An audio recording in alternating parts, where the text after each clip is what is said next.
J'explique aujourd'hui qu'une décision de l'Arcom, qui est l'autorité à la fois qui nomme et qui contrôle, est une forme d'hérésie.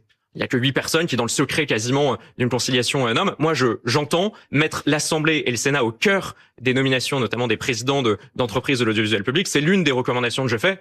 Proposition du président, vote des commissions des affaires culturelles de l'Assemblée et du Sénat pour apporter plus de démocratie. C'est pas rendre totalement dépendant du pouvoir politique les dirigeants de l'audiovisuel public. Je crois que les parlementaires pour lesquels les Français votent en temps régulier ont une mission, une belle vocation qui fait leur honneur, celle de représenter les Français. Et je crois qu'à l'avenir, d'avoir des présidents d'entreprises publiques comme Radio France et France Télévisions qui sont soumis au vote des représentants du peuple, ce sera bien plus démocratique, pluraliste et transparent que ce qui se fait aujourd'hui avec la nomination simplement par 8 personnes de l'Arcom. Fusionner des chaînes, France 2, France 5, ça aussi?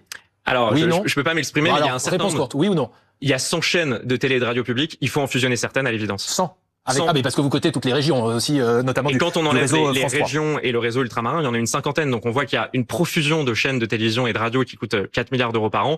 Et pour les rendre plus intéressantes et distinctes aussi du privé, il convient de les optimiser, notamment d'opérer certaines fusions. Est-ce que vous êtes plus largement pour la privatisation de l'audiovisuel public? Depuis le premier jour, je l'ai dit, c'est un mauvais procès et des fausses informations qui ont circulé.